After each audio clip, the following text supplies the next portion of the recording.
Well, I think the other thing on the fee idea is to think about your total portfolio fee.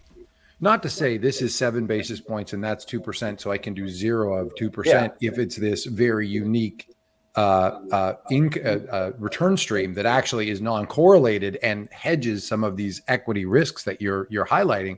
No, it's to say, well, if we add them, what's the benefit to the total portfolio?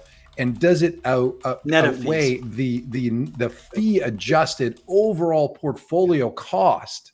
Totally. Right. So if you've got 7 basis points on 60 or 70% of the portfolio, and 30% of the portfolio has a higher fee, but it is very complementary, your overall fee is 60 basis points. That's compelling. 100%. Yeah. I mean, a lot of people, weirdly won't look at things like that, where they, they'll kind of just arbitrarily look at like a tail risk hedging fund, for instance, and say, oh, this costs, 100 basis points. I don't buy stuff that expensive. And it's like, well, wait a minute. That's not really the way you're supposed to use that thing. You use the, tail risk hedging component as like a small sleeve of it that provides you some, tail risk protection, but in the aggregate of your portfolio is not adding more than like, who knows, 5 to 10 basis points of actual overall added expense. And I think a lot of people look at stuff and they say, like I see this with people talking about a lot of ETFs and, really creative and innovative new products where people look at it in solitude and they say, this thing sucks because its fee is too high. And I don't do that because John Bogle told me that I should only buy things that cost 25 bips or lower.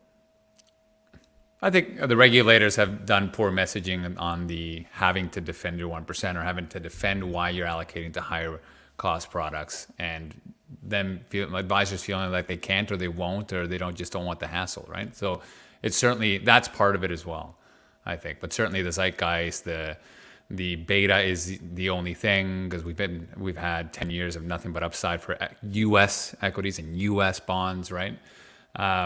Is you can create a portfolio at 15 basis points and feel like with a Sharpe of, 1 and a bit for a balanced portfolio in the U.S. and the 99th percentile historical Sharpe ratio, and feel like you're done. Like, why? How could everything you're showing me, everything that's higher cost, slap a back test on even that come thing close? From the greatest bond bull market ever, and it looks like a no-brainer.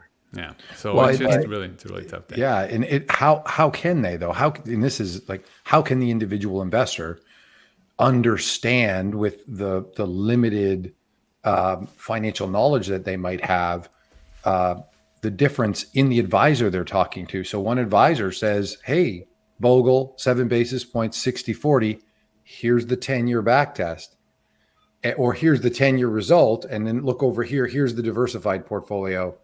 And then you as an advisor go in and say, well, here's the portfolio that you should probably look at to hedge these risks in a bespoke way, in a thoughtful way, given your certain circumstances.